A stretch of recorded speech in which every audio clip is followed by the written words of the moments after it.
Resolution 287, the gentlewoman from California and a member each opposed will control 5 minutes. The chair recognizes the gentlelady from California.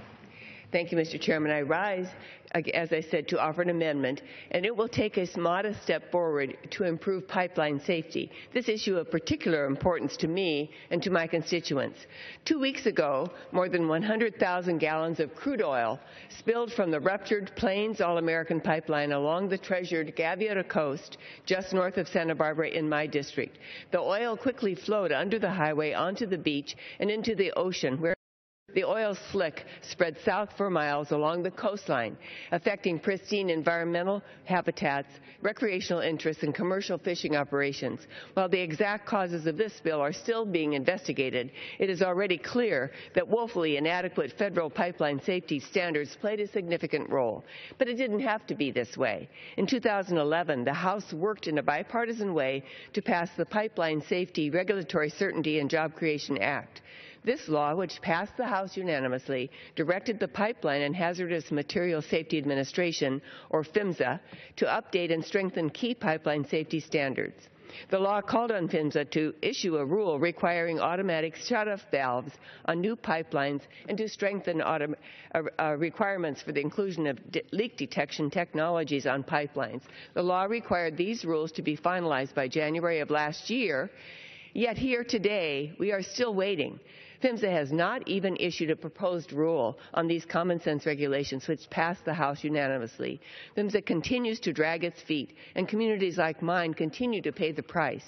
It's time for PHMSA to follow the law and the bipartisan will of Congress. So my amendment is simple. It would set aside $1 million of PHMSA's own budget for the finalization and implementation of these overdue pipeline safety and spill mitigation rules. My amendment would simply help ensure that Section 4 and Section 8 of the bipartisan 2011 pipeline safety law are finally implemented so that our federal regulations are in line with today's reality.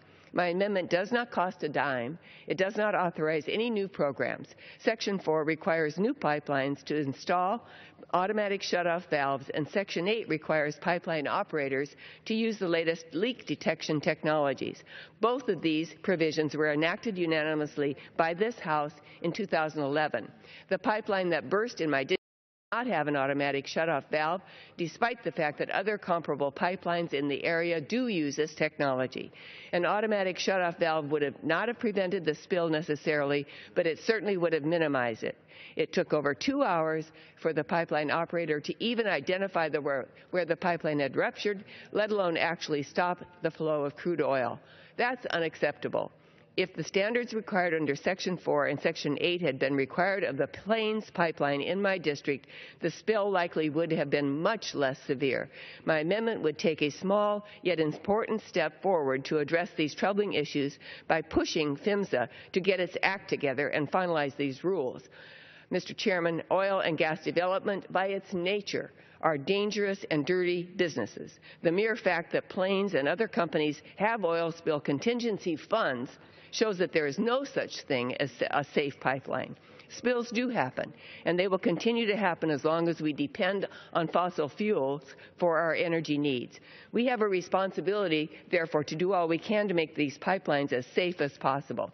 Congress has repeatedly directed PHMSA to strengthen its standards, yet this agency has done little. My amendment would help hold their feet to the fire and get common-sense safety standards finalized and implemented. I urge my colleagues to support this amendment, and I reserve the balance.